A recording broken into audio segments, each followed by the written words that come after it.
If you could wrap up pretty soon. Oh, I'm please. done. Thanks. Okay. Thank you. Thank you.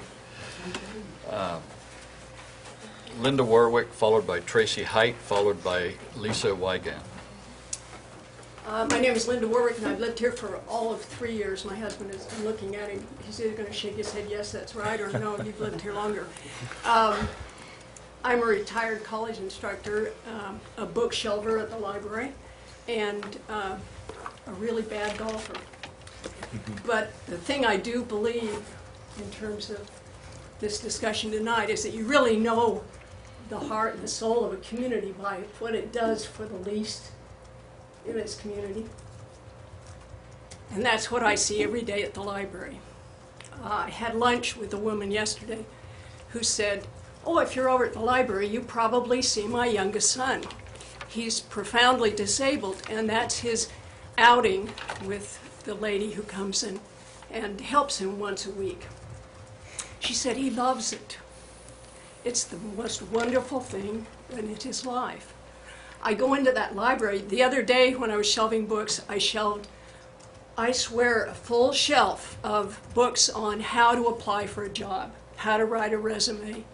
And I was really struck at the thought that that was somebody who couldn't just go down to the biggest bookstore, to Powell's or whatever bookstores were left in this town, couldn't get on Kindle and on Amazon and just order books because he was out of a job. But he or she could come to the library and get those facilities. He or she could come to the library, and as long as that person was patient enough, they could wait for one of the 3 computers that sits there so that that resume could be written. That library is filled with children all the time. I have to scoot them out of the way as I'm pushing that big, I'm getting really muscular pushing those books around. But we can't afford not to help the people in this community who need it the most. I'm not a money person, but I believe that. Thank you. Thank you. Thanks, Linda. Tracy Height, followed by Lisa Wygant, followed by Buzz Wygant. Hello, I'm Tracy Height at 2037 North Lupine Street in Canby. In short, I support the new library. The $8.5 million was allocated to the library, so I would like that to be delivered. I'm going to speak on behalf of children, although of course all patrons in our community would benefit immensely to having a new library. But I have 3 young children myself, and I'm a volunteer storytime presenter at the public library, and I'm a certified teacher, so I'll speak for children, like the last speaker a bit. When I do story time at the library, there's a small space that's available, and I end up blocking the walkway for other patrons. So other children and families that want to come in to check out books are essentially alienated from the library because I and my audience are blocking it, it's great that we have a great following at the story times, but not so great when other patrons have to kind of skate out the door because there's no room for them. So we need space for that. And the current library is kind of a small, dark, back of the library little space. And Penny spoke of the library as being a living room. It should be a living room of Canby. I'm thinking that the current children's library is more like a dark broom closet currently than a nice living room. So that would be beneficial to have a pleasant space there too. And families want the space to come and be. The leakage factor that you also referred to is definitely happening with some of my friends. They take their kids to Wilsonville. It's a big space. You can go, lots of services. They're going to Wilsonville. To build community, I think families want to come not only to hear story times, of course, but they want to be and spend time together and read together and play and just sort of enjoy each other. And I think Canby really needs a sense of community deeply, which many of the previous speakers have referred to, and that a new library would add to that very much. On a personal note, Penny talked also about the book Better Together and how communities can grow. I can attest to the fact that the library that I came from, which was very vibrant in Ames, Iowa, I was there for 7 years. I was a new mom there, and that place, that really helped me to grow, and my children. It was a place where we went, and I could share with new moms the experience of being a mother, and I felt like that was a safe place where I could go and make friends and acquaintances, and it expanded my experience, and that was very helpful. And I wish that for other parents, new parents, and children as well. I wish them a place to go, to be, to read, and to grow. So, thank you. Thank you. Thanks, Tracy. Thanks, Tracy. Okay, Lisa Wygant, followed by Buzz Wygant, followed by Amy Foster. After Amy speaks, I'm down to about a half dozen cards, so if other people are still wishing to give testimony tonight, fill out a card and get it up to Sue here. Hi, my name is Lisa Wygant. I bring a little different slant on everything. I love URA. I think it's a really great financial tool. We are not, and I'm not pro or con library, get that out there. We're not Wilsonville, we're not Tualatin. They have huge industrial bases. Their budget's up here. Ours is a small community, we're down here. I want to speak a little bit about the original project list of the URD. From the original project list back in 1999 from the task force, there's $10 million, $10.2 million slated for public buildings. That's parking, city complexes, things such as that. With the cost of the proposed public library and the police facility and the city complex, and we're totaling that all together, that's around 17 right there. You've increased it from 20 to about 33%. Now if you add in the railroad parking lot, now we have $1 million spent out in the industrial park for the original police building. We're growing that to almost $20 million, and that's almost 40% of the original $51 million budget. That's big. That's worrisome. I think that's a red flag, and that's being public buildings and things and such that don't bring in taxes or tax increment. In comparison, industrial street projects, original project list, which I have right here, is $17 million. To date, we have leveraged $6 million. But that has brought us $70 million to leverage plus tax increment, and that is huge. And we're doing a good job building the industrial park out there. We are, but I am worried that the focus, we need to stay focused on the projects that are going to pay the bill. That's my worry. I get really excited out there because you're right. The undeveloped farmland out there that has been frozen at farmland prices, and once it's developed, that increment goes way up here, and that most communities would give their eye teeth for an opportunity like that, and I just do not want to see that park look the same as it does 20 years from now without keeping it going, keeping it healthy, because a healthy industrial park means less taxes for everybody in this room. It's gonna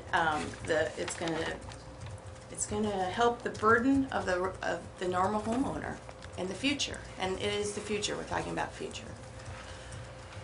So I just want to keep that going, and I thank you very much. Thank you, Lisa. Thanks, Lisa. Buzz Wygant? Did you want to speak that? No, I think- Chair, I'm prepared to yield my time to Lisa if she needed it. She was very efficient with her time. Okay, Amy Foster, followed by Bob Cooperrider, and followed by Anne Louise Sterry, and I think she might have left, so, okay. So Jack Pendleton will be after Bob Cooperrider. I'm Amy Foster. I'm a resident of Canby, and I am also on the Community Action Advisory Board for Clackamas County. And so part of my job is to advocate for the underserved population of Clackamas County. So it appears that the question should we use the urban renewal dollars to build that new library and therefore expand with the Canby Community Center. And urban renewal dollars really are a transformative tool to create a more desirable community and to bring in, to encourage economic growth. And a new library is going to do that for us because it's going to help the individuals here in Canby. They're going to further their own skills. There are classes at the library where people are learning technological skills as well. It brings in more jobs, access to information, sometimes financial information, and it attracts patrons to the downtown area. Think of, a typical day for me would be coming down to the library with my 5 sons, and then we head over to Place to Be for lunch, and then maybe we might do a little bit of shopping. Actually, with 5 sons, maybe with only 1, I might do some shopping. It creates a cultural and educational hub, and creates a better educated populace. With the cuts to the schools, and they're closing their libraries, we're going to need this. We're definitely going to need this. At the library, there are services such as the OSU Extension Group has done classes there. There's the classes, of course, to learn about the e-books. I haven't done that. I'm a, paper and print kind of person. The language classes, I love the Monday morning classes. Was it Monday morning? For Spanish speakers to learn more English and English speakers to learn more Spanish. I've really enjoyed that. And then there's the cultural events. It's, we're coming in to see the music, to see the music in the stacks, to have the, we came to see Reptile Man. That was awesome. And we're coming to the story times as well. And it's proven that early exposure to print-rich environments creates greater success in school for children. So I think that's very important. And the services that the library provides are worth more than what we're paying for them. So it's, especially for those who are affected by the economic downturn, some of the populations I'm advocating for, they're not going to have computers at home. They're not going to have internet access. The library is where they're going to go for that. The library is where they're going to go for information and to be able to access those services. So I think that, as well as the cult, I can't take my kids to a concert. I'll bring them to the music in the stacks. So I think that the question isn't so much should we use the money, but why shouldn't we? Jamie. Thanks, Amy. Bob Cooperrider, followed by Jack Pendleton, followed by Anita Walker. I'm Bob Cooperrider. I've been a resident of Canby since 2001. My wife is a volunteer at the library. We use the library services heavily. I wanted to speak just to a couple points. First, how we use the library and how it affects those of us who are residents. It's been mentioned that those of us that come to the library also go to other businesses in town. And when I ride my bike into the library, and I almost always ride my bike into town, the other businesses that I go to, I get my hair cut, I go to the bank, I go to Cutsforth's, I am making sure that my dollars stay in our local area. Now, what I'd like to address is, Commissioner Hodson, you had a question about leakage.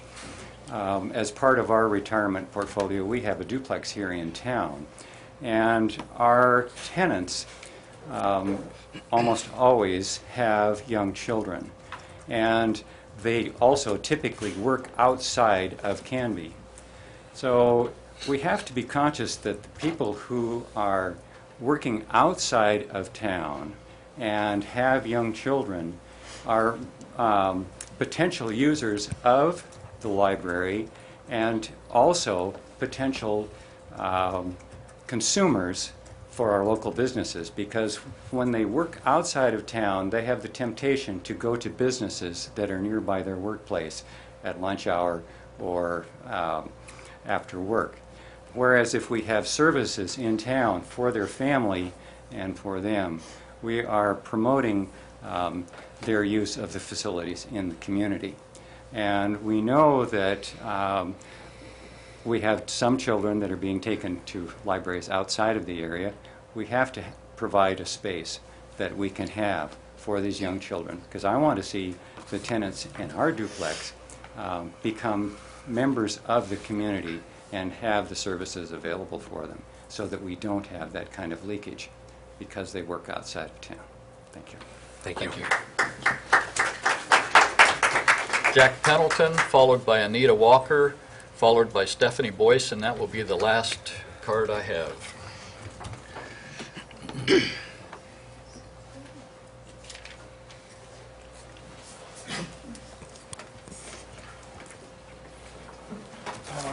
Hi, I'm Jack Pendleton. I live at 686 Northwest 13th in Canby. I wanted to kind of talk about a little bit different thing, a different slant here on this whole approach. And this is going back to a little bit of historical things. One of my jobs over the years has been to do a lot of forecasting, long-range business planning, and so forth. And one thing I noticed, right now, everybody's saying, oh, the economy is terrible, the country's going broke, we've got all kinds of problems. 5 years ago, we were saying exactly the opposite. We are in a situation now, we've had a big economic crash. We had the same thing happen in 2000 when the dot-com industry crashed. Oh, the country was going bankrupt, and 5 years before that, the country was living fine. So right now, we're in a crunch. We're in a big crunch right now. But we need to have some vision to pull out of that. We have to do some things that are positive to pull out of that. And I'll be the first to admit I've taken some negative views on some of the things that have happened in this city. I was somewhat skeptical about the First Street project. Now when I see it coming in on the ground, it looks pretty darn good. And so I was wrong on that. The people that had the vision to do that were right. And I think right now we've got a deal that we almost can't refuse. We've got the lowest interest rate we've had in, what, somebody said 50 years, I believe. We've got low construction costs, and we've got something that can benefit the community. As far as the forecast of what's going to happen, who can say? I mean, my saying that we used in the long-range forecasting business was 3 years as a forecast, 5 years as a guess, 10 years as a pipe dream. So I think at this point, we can't guarantee that it's going to be financially, it's going to be wonderful, or it's going to be dramatically bad. I think at this point we should take a look at using the vision to do something that is good for the community. And I think in the long run, that type of thing that feels right, works good for the citizens, and pays off. And I think we should move forward with the library as soon as we can. Thanks, Jack. Thanks, Jack. Anita Walker, and then Stephanie Boyce. My name is Anita Walker. I live in Canby. I've been here for 35 years and have had a Canby library card for 35 years. I hope that you all have a Canby library card. They have marvelous programs that you would find beneficial and interesting. The Canby Library serves the whole community. Everyone that you see in the streets or in grocery stores or in restaurants, you will also find those people, their families, their children, their grandparents at the Canby Library. If they feel shy about going there, they're welcomed and they're made to feel at ease. I hope that we get a new library. I think we need one because it's getting very crowded. However, I just hope we get a new one. I think we do need one. Thank you. Thank you. Thanks, Anita. Stephanie Boyce, and then I've just received another card. Following Stephanie will be Greg Perez. So, Stephanie Boyce. I wasn't going to speak tonight because you guys already have to hear from me all the time. I'm on the City Budget Committee, I'm on the Urban Renewal Budget Committee. And 8.5 million has been allocated to do the library. But nobody has talked about the fact there's no money to maintain it. There isn't. It's common sense, fiscal responsibility. It's not about feelings, okay?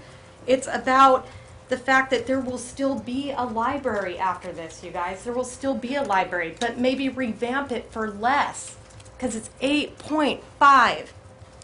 That's plus interest, and nobody knows how much interest that's going to be. It's about fiscal responsibility. Also, there's one other thing that wasn't mentioned tonight. I love the library. I've been to the library.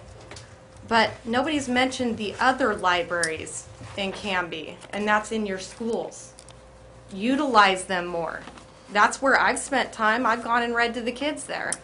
There's computers there. You have the same functions there that this library wants to take in, but yet probably, well, actually, since schools are government run, it probably costs about just as much. So, excess.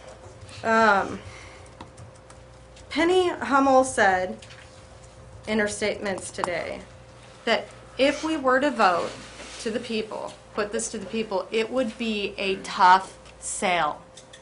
Okay, it'd be a tough sell. So my feeling is putting it through urban renewal is backdooring it. You need to put it to the vote of the people. Do they want a brand new library for 8.5, or maybe do they want the library revamped, reconstructed for less money? You could do 2 stories there probably for less money. Counselors, I asked tonight, I love the library, I'll still use the library, and it's still going to be here after this meeting, whether you vote yes to revamp or to redo it or not. But I would ask that you please use fiscal responsibility, which is what you guys are here and are supposed to be doing with my money. Because this is 8.5 out of my pocket, and I'm not willing to take the risk with my money. And that's all I have to say. Thank you. Thanks, Stephanie. Dave Perez?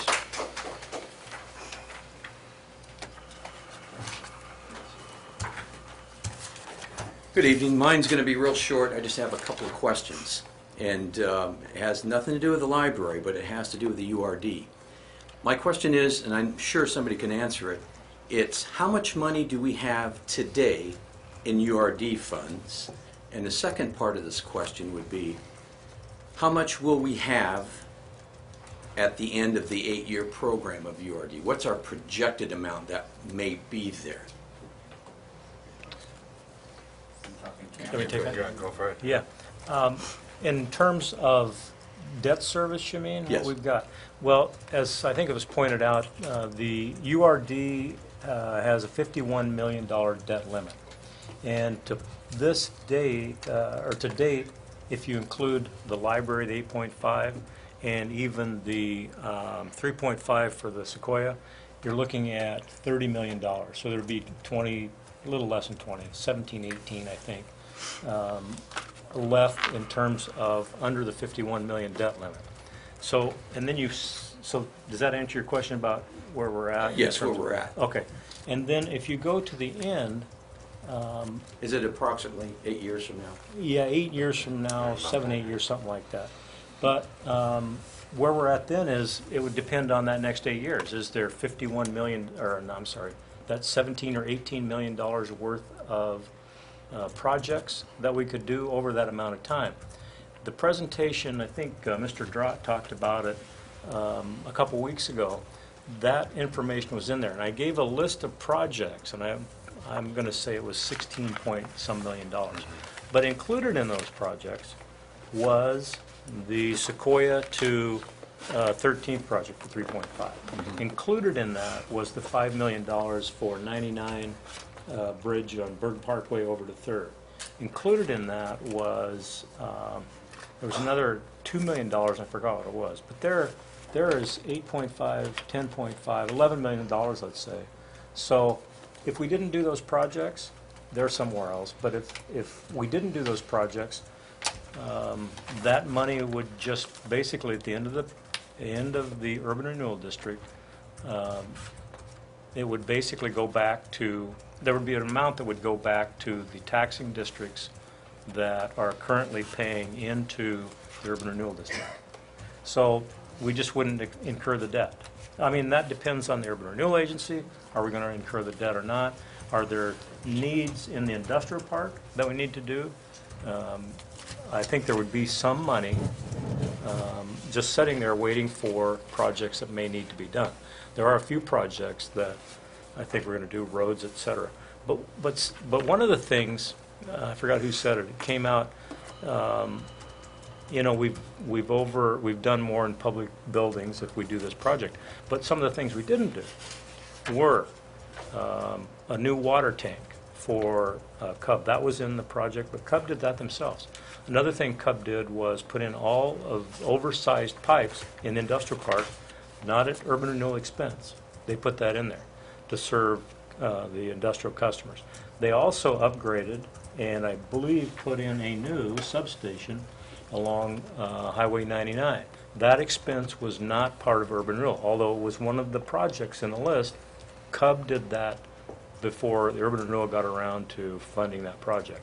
We do have another project, actually, fire station. I think there was 2.75 in there for fire-related costs. We put 500,000, I believe, into fire-related costs. We've got 2.251.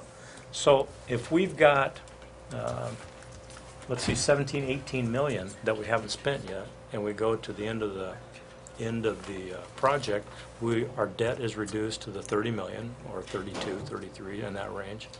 And what we don't need, we give back to the taxing districts, or we go ahead and collect that money and pay down the debt faster.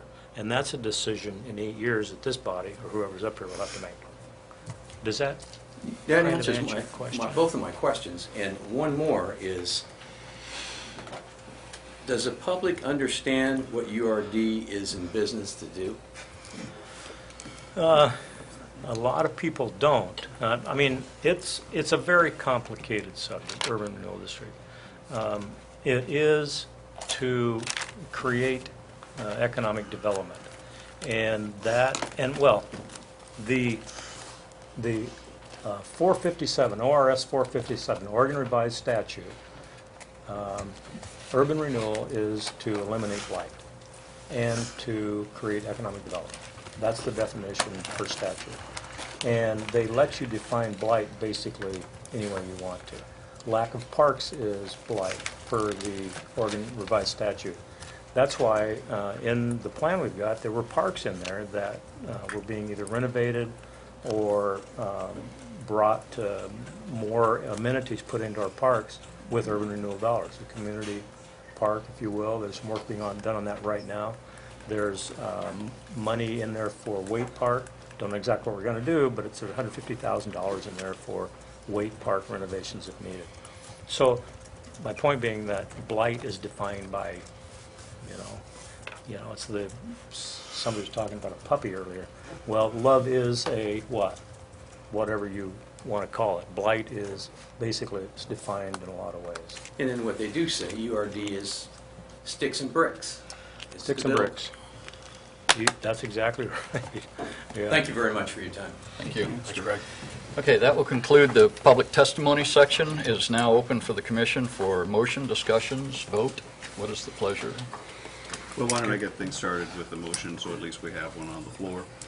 Mr. Chair, I move to have the staff proceed with the library project to include construction of a 22,000 square foot library on 2nd Avenue site, renovation of the old library for consolidation of administration department, and renovation of the current city hall into a civic community center. Discussion. You second? Second. Okay, now discussion. There's a motion on the floor with a second. I think one of the things that we've talked about in the past, and when we started the URD here, was that at the time we built that, a lot of people were criticizing the council or the agency. They said, you don't know what's going to come out there. We said, well, hopefully we have this vision. If we build it, they'll come. We can see what happened today. Parallel to that is we talk about the purpose of the URD is to create debt. If they don't have debt, then they won't have any, they can't do much with it. For what little money you have coming each year. It's just like a mortgage. If you sit down, you're going to say, well, I'm not going to buy a house until I can save enough money. You know, you don't do that. You wait and you get in debt, and then you hopefully, you know, work it out that you can pay, make the payments on it. Much like we're trying to do in a URD. We talked about, this was the vision for Pioneer Industrial Park, was to build that out so that eventually there would be money coming back to these agencies and to the general fund. It's interesting, a parallel here, Goodwill used to have a retail outlet here in Canby where they could receive all kinds of their goods. And the trucks were going out of there practically every day.